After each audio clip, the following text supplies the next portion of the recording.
Hey, what up, everybody? Steviebreech coming to you. Good old video here for you. A lot of people are getting hyped thinking that this WWE magazine right here, Jack Swagger on the cover, can't go wrong with that.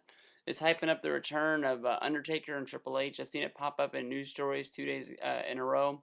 Um, Everybody thinks that ever since they put the Vengeance plug in there and they put Undertaker there, all they're doing for Undertaker is they're really just hyping up that he lost a Buried Alive match. It's trying to gain interest in the brand and in the pay-per-view, like because it's coming up far away to get you thinking about it. Maybe drive some ticket sales. There's no way in the world that's going to be the day that they're going to pick for Undertaker to come back. If Undertaker's coming back, it's going to be sooner to Mania. Everybody knows how beat up this guy is, and he just can't take the physical abuse of working a full-time schedule again. I don't really see him coming back and working a one-time deal at Vengeance and then sort of sitting out on the sideline again until Royal Rumble, the Mania time, because that's Undertaker's time to shine now. That's basically his comeback time. I mean, last year they basically brought Taker back in February, and that was all they brought him back for. Um, it just wouldn't make sense for him to come back this early. They don't really need him on the roster. It's not like they really need that Undertaker spot right now. Let him just live in that legend sort of spot and let him just come back for Mania.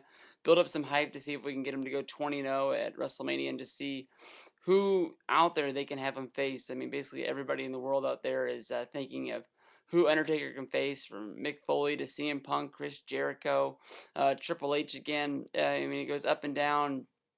Who's it going to be? And then also they put for the Night of Champions plug that they put that it could be a return of Triple H. I basically don't think it's going to be the return of Triple H that night into an in-ring performer again. It just doesn't make sense for the fact that he's moved into this sort of CEO spot of WWE. He's the decision maker.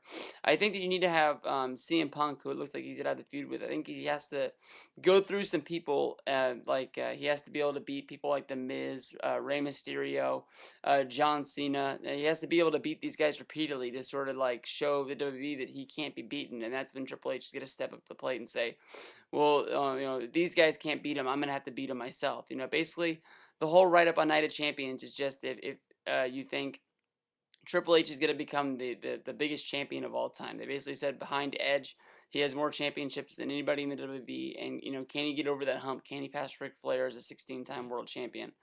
So I basically wouldn't look for a return of Triple H or Undertaker anytime soon. I think they need to build up these storylines. Undertaker won't be closer to next year, and I even think Triple H could be closer to next year because basically WWE is about making big money. Triple H and Undertaker are big money performers, and they have to be put in the right storylines in order to make this big money. If you just sort of splash Triple H down. It's gonna have a boom, but it's not gonna have the big a boom when it's surrounded by WrestleMania and everything else. Um, so I just don't think it's happening yet. It's gonna happen soon, but it's not gonna happen today.